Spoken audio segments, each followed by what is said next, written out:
Hello students, आज हम solve करने वाले हैं प्रैक्टिस सेट 6.2। देखो यहाँ पे फर्स्ट क्वेश्चन हमें क्या दिया हुआ है। Observe the table given below, check and decide whether the individuals have to pay income tax. तो देखो यहाँ पे हमें ये टेबल दिया हुआ है, ये सीरियल नंबर है, ये 5 इंडिविजुअल्स हमें दिए हुए हैं, ये यहाँ पे इनकी एजेस दी हुई है। टैक्सेबल इनकम मतलब उनकी कितनी इनकम जो है जिसके ऊपर उन्हें टैक्स देना है। तो हमें यहाँ पे क्या बताना है, will have to pay income tax और नॉट, मतलब इन्हें इनकम टैक्स पे करना है या नहीं करना है वो हमें बताना है। इस टेबल को सॉल्व करने के लिए सबसे पहले हमें एक टेबल देखना होगा। आप देख सकते हैं कि आपके टेक्स्ट बुक में 3 टेबल्स दिए हुए हैं। ये है टेबल 1 जिसमें इंडिविजुअल्स की एज कहाँ तक दी हुई है, up to the age of 60 years. इसका मतलब जो 60 इयर्स तक के हैं उनके लिए ये टेबल 1 हम यूज करेंगे। देन उसके बाद आता है टेबल 2, ये किसके लिए है, सीनियर सिटीजन्स के लिए। सीनियर सिटीजन के अंदर वो इंडिविजुअल्स आते हैं जिनकी एज 60 टू 80 इयर्स की है। इसका मतलब जब हम इनकम टैक्स का स्लैब देखेंगे तो जब 60 इयर्स और 80 इयर्स के बीच में कोई पर्सन होगा तो हम टेबल 2 को यूज करेंगे। देन उसके बाद अगर पर्सन की एज अबोव 80 इयर्स है, 80 इयर्स के ऊपर है, तो उसे हम क्या कहते हैं, सुपर सीनियर सिटीजन्स। तो सुपर सीनियर सिटीजन्स के लिए ये वाला इनकम टैक्स का स्लैब हम यूज करेंगे। तो ये हो जाएगा टेबल 3। देखो सबसे पहले तो हमें ये समझना होगा कि इनकम टैक्स क्या होता है। इनकम टैक्स क्या होता है कि जैसे हम जो भी इनकम अर्न करते हैं उसके लिए हम टैक्स देते हैं गवर्नमेंट को, और गवर्नमेंट यूज करती है जो अमाउंट हम उन्हें पे करते हैं ना, उस अमाउंट को वो यूज करती है रोड के कंस्ट्रक्शन के लिए, ओवर ब्रिज के लिए, और जितने भी जो गवर्नमेंट एम्प्लॉयज है उन्हें सैलरी देने के लिए, और अलग अलग उनकी जो योजनाएं चलती हैं उनके लिए वो सारे अमाउंट को वो यूज करते हैं। सो जितने भी इंडिविजुअल्स हैं जिनकी इनकम है उन्हें क्या करना पड़ता है, इनकम टैक्स देना पड़ता है। बट उसके लिए भी कुछ रूल एंड रेगुलेशन है, वो हमें देखना है। देखो यहाँ पे हम देख सकते हैं टैक्सेबल इनकम स्लैब। तो यहाँ पे क्या है, टैक्सेबल इनकम स्लैब्स इन रुपीस। देखो यहाँ पे हम देख सकते हैं अप टू 2,50,000। इसका मतलब जब 2,50,000 किसी की सैलरी है या फिर उससे कम है तो उन्हें कोई भी इनकम टैक्स नहीं देना है। तो आप देख सकते हैं यहाँ पे लिखा हुआ है नील। और अगर किसी पर्सन की सैलरी 2,50,001 रुपीज से लेके 5 लाख तक है, देखो यहाँ पे 1 क्यों लिखा है, बिकॉज अप टू द 2,50,000 कुछ भी नहीं होता है, बट 2,50,001 रुपीज से लेके अगर 5 लाख तक इंडिविजुअल की इनकम है तो उन्हें 5% टैक्स देना पड़ता है। उसके साथ में एजुकेशन सेस। एजुकेशन सेस क्या होता है, 2% ऑफ इनकम टैक्स। तो यहाँ पे जो वैल्यू आएगी ना 5% की, उसका 2% होता है एजुकेशन सेस, ये भी पे करना पड़ता है। और उसके बाद आता है 1% ऑफ इनकम टैक्स, ये क्या है, secondary and higher education cess. तो 1% secondary and higher education cess ये भी पे करना पड़ता है। ये भी क्या होता है, यहाँ पे जो वैल्यू आती है ना उसका 1%। तो यहाँ पे हम देख सकते हैं कि इनकम टैक्स के अलग अलग स्लैब्स हैं। जैसे अगर इंडिविजुअल की इनकम 2,50,001 रुपीज से लेके 5 लाख के बीच में है तो उसे 5% टैक्स देना पड़ता है। अगर पर्सन की सैलरी 5,01 रुपीज से लेके 10 लाख तक है सो उसे 12,500 तो पे करने ही पड़ते हैं। उसके साथ में उन्हें उनकी इनकम का 20% पे करना पड़ता है। देन उसके बाद जो नेक्स्ट स्लैब है मोर देन 10 लाख, तो जिनकी सैलरी मोर देन 10 लाख है वो कितना पे करते हैं, 1,12,500। ये तो उन्हें पे करना ही है। उसके साथ में उनकी जो भी सैलरी होगी उसका 30% उन्हें पे करना पड़ता है। ये वाली जो वैल्यू है ये यहाँ पे कॉमन है। अब देखो फर्स्ट में हमें क्या दिया हुआ है, इंडिविजुअल्स में हमें दिया हुआ है मिस निकिता। मिस निकिता की एज कितनी है, 27 है। इसका मतलब जो टेबल 1 है वो हम यूज करने वाले हैं। टैक्सेबल इनकम, उसे कितनी टैक्सेबल इनकम है, 2,34,000। हमें बताना है will have to pay income tax और नॉट। इसका मतलब मिस निकिता को इनकम टैक्स पे करना है या नहीं करना है। अब हम आते हैं टेबल 1 में। यहाँ पे हम देख सकते हैं अप टू 2,50,000 कोई भी इनकम टैक्स नहीं देना है। और मिस निकिता की टैक्सेबल इनकम कितनी थी, 2,34,000। इसका मतलब उन्हें नील, इसका मतलब कोई भी टैक्स पे नहीं करना है। ये जो फर्स्ट वाला कॉलम है यहाँ पे आ जाएगा नो, और अगर आपके पास स्पेस है तो आप पूरा लिख सकते हो, no miss Nikita will not have to pay income tax. अब हम इसका थोड़ा सा डिटेल में भी सॉल्यूशन लिख लेते हैं, बिकॉज ये अगर लिखा हुआ रहेगा तो आपको नोटबुक में ये समझ में आएगा। एग्जाम के टाइम में जब आप रिवीजन करोगे तो आपको पता रहेगा। बाकी आपके टीचर्स जैसा बोलते हैं आप उस तरीके से आंसर लिखो। देखो मिस निकिता की एज ये हमें कितनी दी हुई है, 27 ईयर्स। और 27 ईयर्स जो है वो बिलो है, कम है किससे, 60 ईयर से, ये हमें पता है। मिस निकिता की इनकम ये हमें क्वेश्चन में कितनी गिवन है, ₹2,34,000। Miss Nikita's income is below the basic exemption limit of ₹2,50,000। हम यहाँ पे देख सकते हैं कि मिस निकिता की जो इनकम है, जो बेसिक अजम्पशन था, बेसिक अजम्पशन मतलब कितनी छूट थी, देखो 2,50,000 तक की छूट थी कि इसके ऊपर जो होगा वही इनकम टैक्स पे करेंगे। तो हम देख सकते हैं कि ये 2,50,000 से कम है और ये हो जाएगा इसका फाइनल आंसर, जो आपको लिखना ही है कंपलसरी। ये वाला जो स्टेटमेंट है ये आपको लिखना है, ये आपकी चॉइस है। आपके टीचर अगर बोलेंगे तो आप लिखो, इधर आपको जैसा कंफर्टेबल है वैसा करो, बट ये आपको लिखना ही है। Therefore miss Nikita will not have to pay income tax.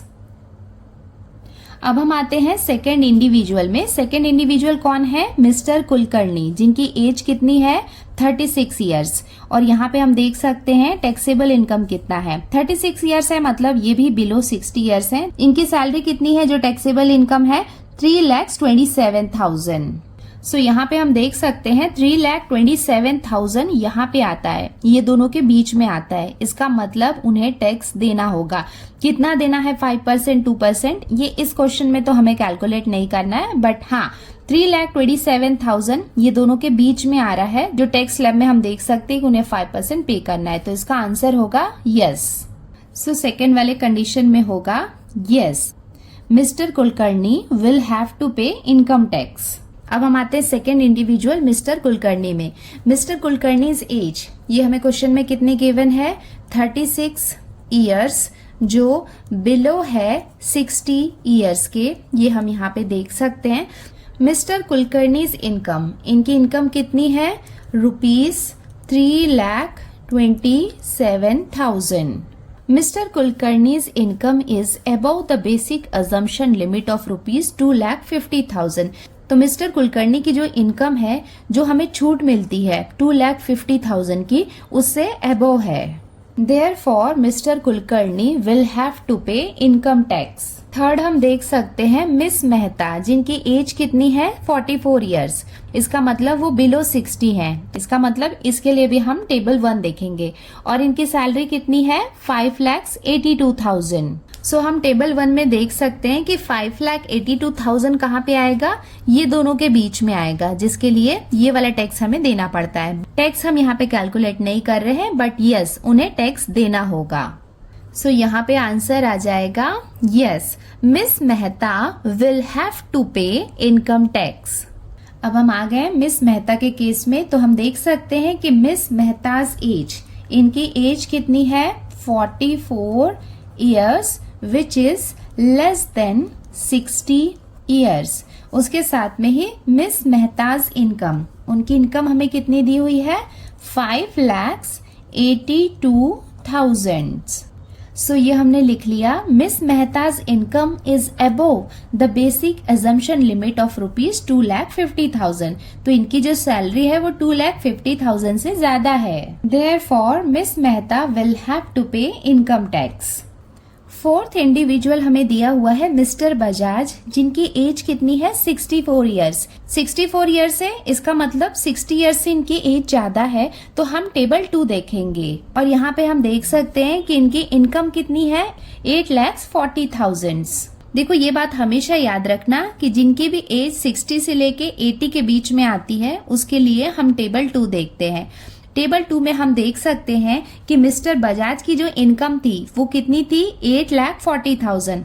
और यहाँ कितनी छूट होती है सीनियर सिटीजन के लिए, 3 लाख की। 3 लाख के ऊपर अगर उनकी सैलरी है तो उन्हें टैक्स पे करना पड़ता है। तो हम यहाँ पे देख सकते हैं कि 8 लाख जो है वो यहाँ पे इसके बीच में आ रही है, इसका मतलब उन्हें टैक्स पे करना पड़ेगा। सो यहाँ पे आ जाएगा yes, mister Bajaj will have to pay income tax. Now इसका डिटेल्स भी हम लिख लेते हैं। Mister Bajaj age, mister Bajaj की एज हमें कितनी दी हुई है 64 ईयर्स, और 64 ईयर्स जो है वो किसके बीच में आती है, एज 60 टू 80 ईयर्स के बीच में आती है। दैट्स वाई यहाँ पे हम क्या कर रहे हैं, टेबल 2 यूज कर रहे हैं। मिस्टर बजाज की इनकम हमें कितनी दी हुई है, ₹8,40,000। और ये बात हमेशा याद रखना कि जब टेबल 2 है, मतलब एज जब 60 टू 80 के बीच में है, तो उन्हें 3 लाख तक का एजम्पशंस होता है। और ये बात हमेशा याद रखना कि अगर एज 60 से 80 के बीच में है, सीनियर सिटीजन का केस है, तो उसमें 3 लाख तक का कोई भी इनकम टैक्स नहीं लगता है। 3 लाख के ऊपर अगर उनकी सैलरी होगी तो उसमें टैक्स लगेगा।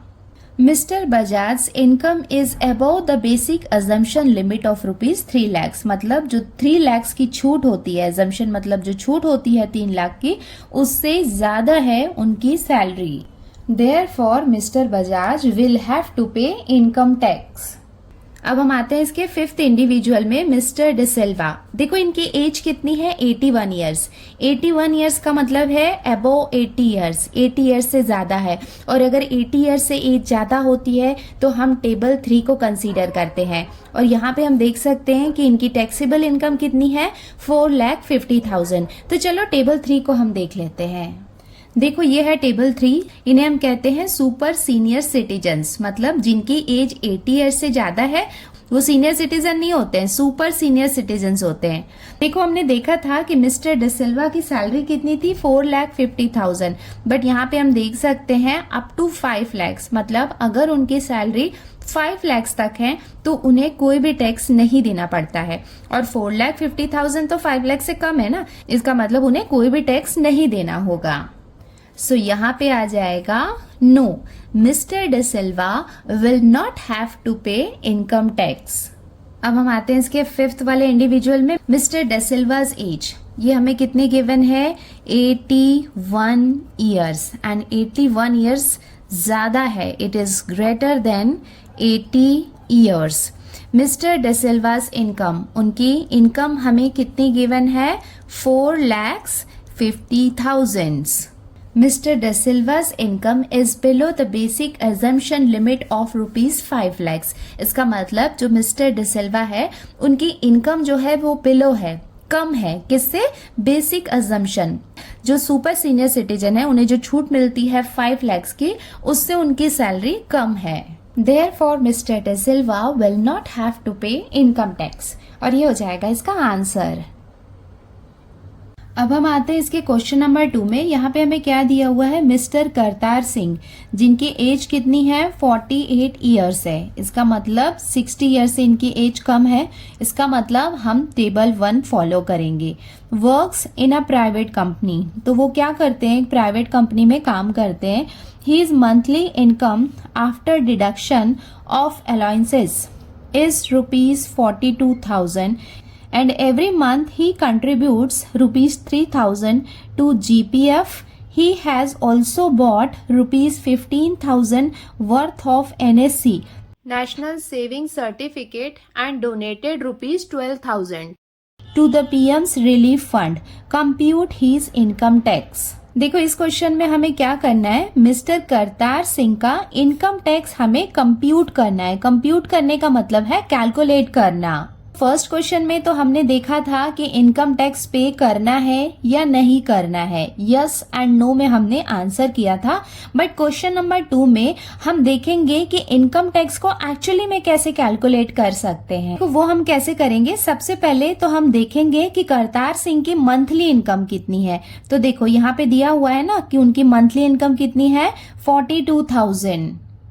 तो ये तो हो गए उनकी मंथली इनकम। उसके बाद वो कहाँ पे इन्वेस्ट कर रहे हैं, तो देखो वो कहाँ पे कर रहे हैं, 3,000 रुपीज को वो इन्वेस्ट करते हैं जीपीएफ में। जीपीएफ का फुल फॉर्म क्या होता है, इसका जवाब आपको आपके टेक्स्ट बुक में मिल जाएगा। देखो जीपीएफ, जीपीएफ क्या है? General provident fund. General provident fund का मतलब क्या होता है? इसमें हम पैसे जमा करते हैं और एक सर्टेन पीरियड के लिए 5 साल, 10 साल या फिर 15 साल के लिए उसमें हम जमा कर देते हैं। देन बाद में हम उसमें पैसे निकालते हैं तो हमें इंटरेस्ट के साथ बड़ा अमाउंट मिलता है। यूजुअली ये क्या है? एक टाइप का इन्वेस्टमेंट है अपने फ्यूचर के प्लानिंग को लेके, और ये क्या है? एक गवर्नमेंट की स्कीम है। इसके अलावा यहाँ पे ये जितने भी हमें दिए हुए हैं ये सब क्या है? गवर्नमेंट की स्कीम है जिसमें आप पैसे डालते जाओ मंथली बेसिस पे और एक सर्टेन पीरियड के बाद आपको इंटरेस्ट के साथ अच्छा रिटर्न मिलेगा। तो ये तो हो गया इनका फर्स्ट इन्वेस्टमेंट। और देखते हैं उन्होंने कहाँ पे पैसे इन्वेस्ट किए हैं। देखो 15,000 रुपीज का उन्होंने क्या लिया है? एनएससी, नेशनल सेविंग सर्टिफिकेट का मतलब क्या होता है?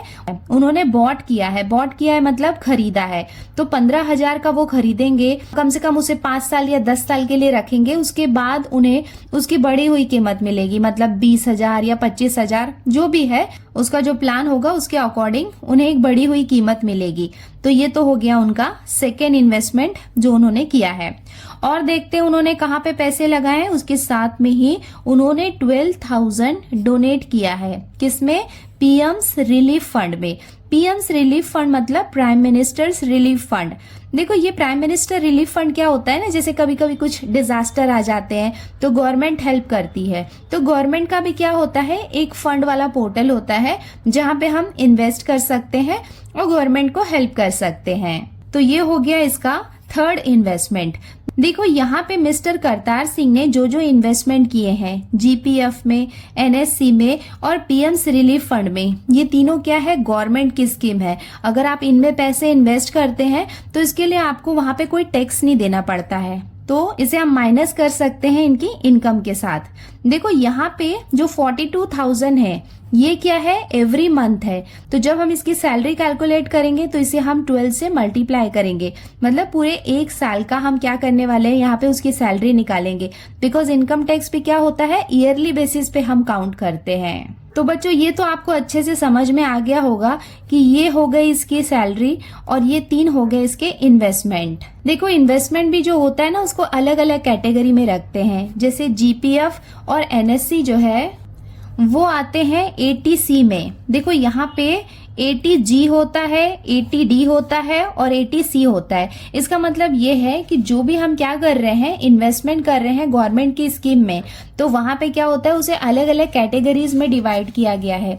80C में क्या होता है? यूजुअली हमने देखा ना, ये जीपीएफ है या फिर ये पीपीएफ है, प्रोविडेंट फंड, और यहाँ पे हमें जितना भी कुछ दिख रहा है नेशनल सेविंग सर्टिफिकेट, ये सब किसके अंदर आता है?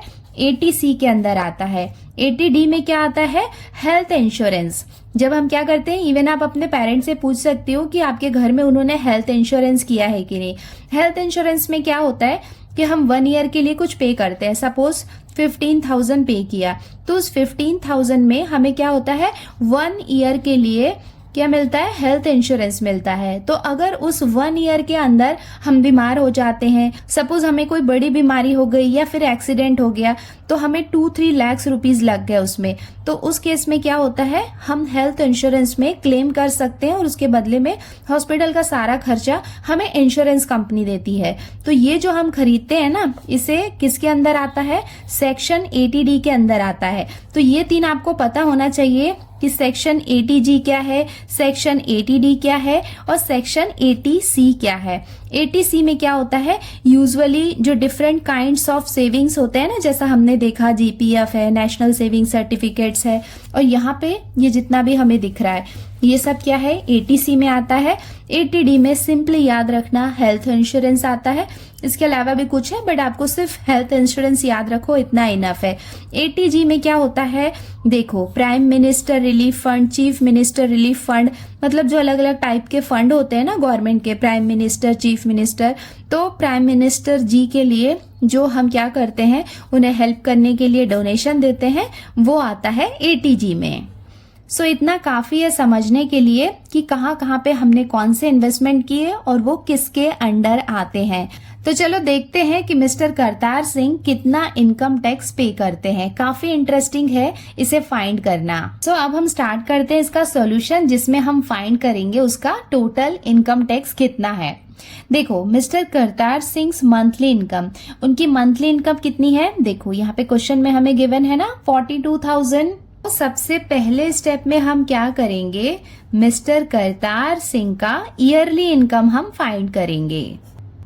सो Mister Kartar Singh yearly income कितना हो जाएगा 42,000। ये क्या है, मंथली है, और ईयरली निकालने के लिए इसे हम 12 से मल्टीप्लाई करेंगे। सो हमने यहाँ पे 42,000 को 12 से मल्टीप्लाई किया तो हमें कितना मिला 5,04,000। इसका मतलब मिस्टर करतार सिंह की ईयरली इनकम कितनी है 5,04,000। सबसे फर्स्ट स्टेप में हमने क्या किया, उसका ईयरली इनकम निकाल लिया। अब हम देखते हैं डिडक्शन कितना हुआ है।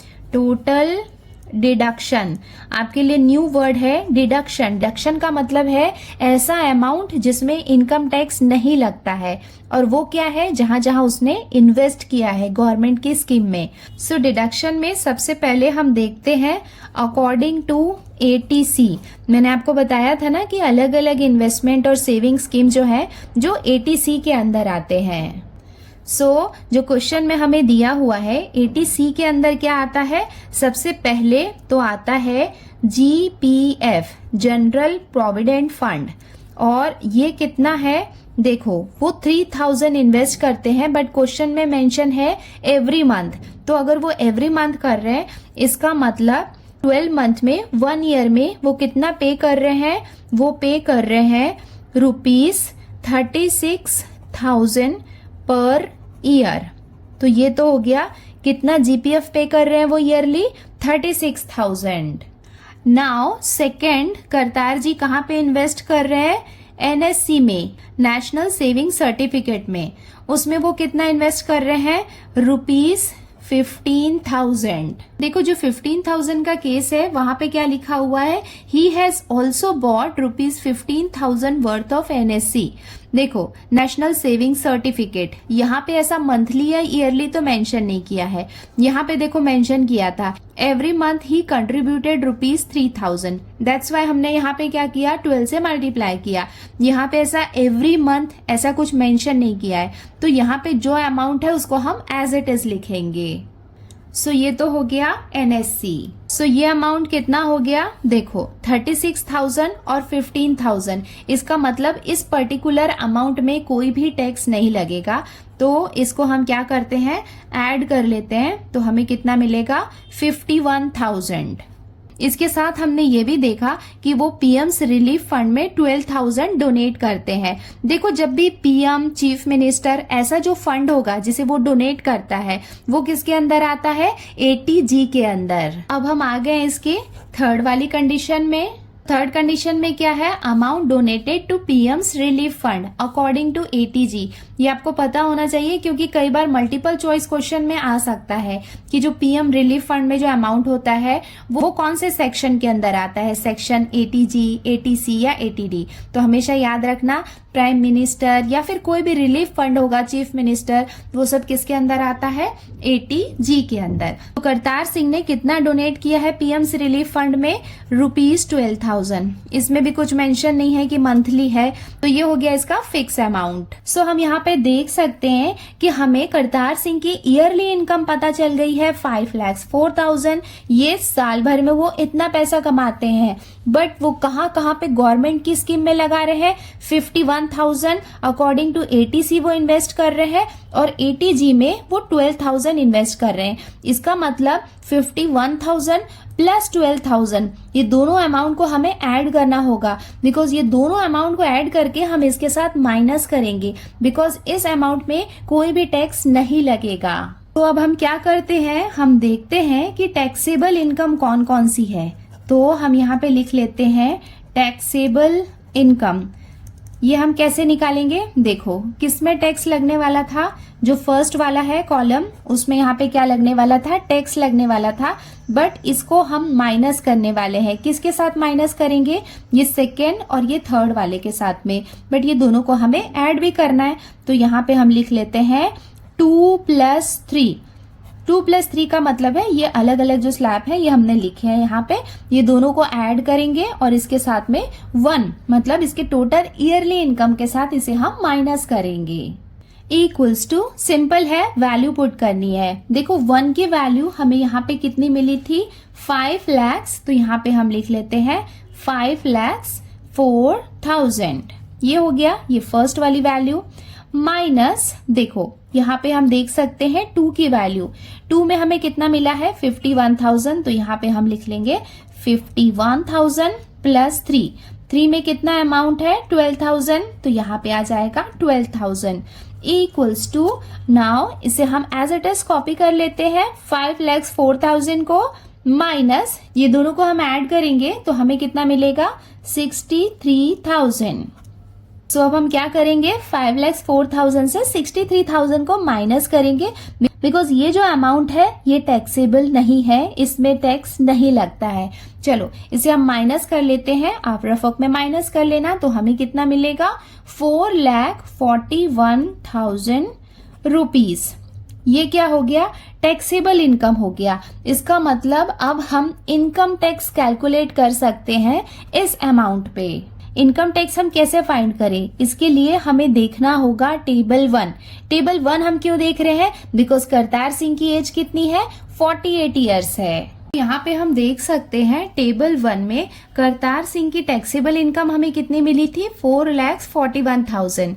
तो देखो 4,41,000 जो है वो इस स्लैब के बीच में आती है। ये स्लैब के बीच में हम देख सकते हैं 2,50,001 से लेके 5 lakhs तक का जो अमाउंट है वो इस बीच में आता है। तो यहाँ पे हम देख सकते हैं कि उसकी जो इनकम है उसमें कितना इनकम टैक्स लगेगा 5% का।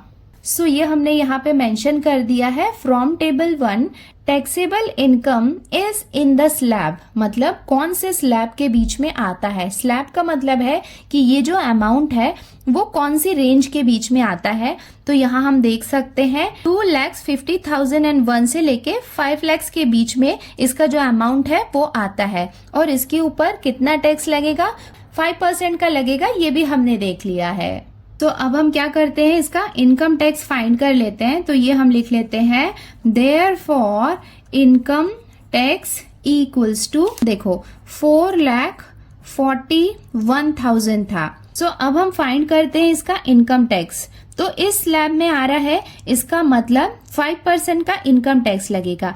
ये बात हमेशा याद रखना कि इस स्लैब में आ रहा है और यहाँ पे हम 5% लगाएंगे तो क्या होता है, देखो अप टू 2,50,000, तो 2,50,000 का जो अमाउंट होता है उसमें कोई भी टैक्स नहीं लगता है, उसके ऊपर जो अमाउंट होता है ना उस पे टैक्स लगता है। तो करतार सिंह की टैक्सेबल इनकम कितनी थी 4,41,000, तो उसमें हम क्या करेंगे 2,50,000 को माइनस करेंगे और जो बचा हुआ अमाउंट रहेगा ना उसमें 5% का टैक्स लगेगा। Therefore income tax equals to, तो ये था उसका टैक्सेबल इनकम, जिसमें क्या होता है देखो 2,50,000 जो है इसमें क्या होता है छूट होती है, मतलब इतने अमाउंट पे नहीं लगता है, क्योंकि हमने देखा था ना अप टू 2,50,000 उतने अमाउंट में नहीं लगता है टैक्स, और यहाँ पे क्या होगा 5% का टैक्स लगने वाला है। तो हम क्या करेंगे, इसे हम माइनस कर लेंगे, तो हमें कितना मिलेगा 1,91,000। तो माइनस करने के बाद हमें ये मिला 5% निकालना है, मतलब परसेंट का मतलब क्या होता है अपॉन 100। अब यहाँ पे इसे हम डिवाइड कर लेते हैं, ये 2 zeros से ये 2 zeros कैंसिल हो जाएंगे। अब यहाँ पे मल्टीप्लाई कर लेते हैं, 5 zeros 0, 5 1 5, 5 9 45, 45 का 5 लिखा, 4 हमने कैरी किया, 5 1 5 प्लस 4 कितना हो जाएगा 9। इसका मतलब ₹9,550 रुपीज का उसे क्या लगेगा इनकम टैक्स लगेगा। देखो यहाँ पे टेबल में एजुकेशन सेस ये वाला टैक्स भी लगता है, secondary and higher education cess ये भी लगता है, बट ये किस में लगता है 2% ऑफ इनकम टैक्स। मतलब यहाँ पे जो इनकम टैक्स हमने कैलकुलेट किया था ना अभी 9,550 रुपीज, उसका 2% रहेगा एजुकेशन सेस, और इसी सेम अमाउंट का 1% क्या रहेगा secondary and higher education cess. So ये तो हमने कैलकुलेट किया इनकम टैक्स। अब हम फाइंड कर लेते हैं education cess. So education cess ये कितना होता है 2% ऑफ इनकम टैक्स। सो 2% का मतलब हम लिख सकते हैं 2/100 इंटू इनकम टैक्स कितना लग रहा है 9550। देखो यहाँ पे से सॉल्व कर लेते हैं, ये 0 से ये 0 कैंसिल हो जाएगा, 2 1 जा ये हो जाएगा 2 5 जा, देन 5 1 जा ये हो जाएगा 5 1 जा 5, देन 5 9 जा 45 एंड 5 1 जा 5। सो एजुकेशन सेस हमें कितना मिल गया ₹191। देन मैंने आपको बताया था कि एजुकेशन सेस के बाद हमें क्या फाइंड करना होता है, secondary and higher education cess.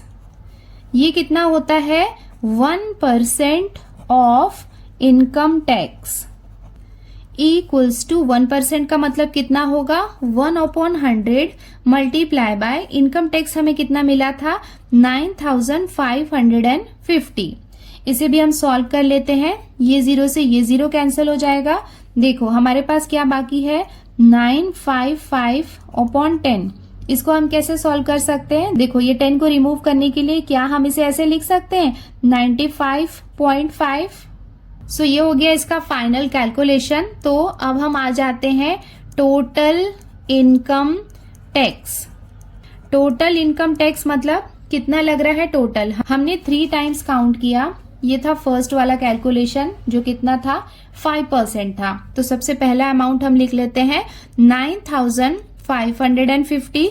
Then हमने 2% एजुकेशन सेस फाइंड किया था, वो था 191 plus secondary and higher education cess कितना था 95.5 इक्वल्स टू, ये आप सबको ऐड करेंगे तो आपको कितना मिलेगा ₹9836.5। सो ये हो गया इसका फाइनल कैलकुलेशन। तो अब हम इसका कंक्लूजन लिख लेते हैं, therefore mister Kartar Singh income tax is ₹9836.5 और ये हो जाएगा इसका आंसर। कैलकुलेशन थोड़ा सा कंफ्यूजिंग लग रहा होगा बच्चों, बट डोंट वरी, आप इसको सॉल्व करो और इसे प्रैक्टिस करो 2-3 टाइम्स। आई एम श्योर आपको ये इसके बाद इजी लगने लगेगा। सो इसके साथ ही हमने प्रैक्टिस सेट 6.2 कंप्लीट कर लिया है। आई होप आपको कैलकुलेशन समझ में आ गया होगा। बट हाँ, टेबल 1, टेबल 2 एंड टेबल 3 आपको उसे ध्यान में रखना है। मोस्टली टेबल 1 में से ही क्वेश्चंस आएंगे। ATC, ATD और ATG थोड़ा सा छोटा सा इंफॉर्मेशन है, बट वो कई बार मल्टीपल चॉइस क्वेश्चन में पूछ सकता है, उसका आपको ध्यान रखना है। और अगर हो सके तो सारे एग्जाम्पल्स को भी सॉल्व कर लो। कोई पर्टिकुलर एग्जाम्पल आपको समझ में नहीं आएगा तो मुझे कॉमेंट करके बताओ कि ये पर्टिकुलर एग्जाम्पल मुझे समझ में नहीं आया है, तो मैं ट्राई करूंगी कि मैं उसके वीडियोस भी बना पाऊँ। सो आज के लिए इतना ही, जल्दी मिलते हैं नए वीडियो में और जिसमें मैं प्रॉब्लम सेट 6 अपलोड करूंगी। Till then take care, bye bye and yes practice well. आपको रोज प्रैक्टिस करना है मैथ्स एक्सपर्ट बनने के लिए। चलो टेक केयर बच्चों, बाय।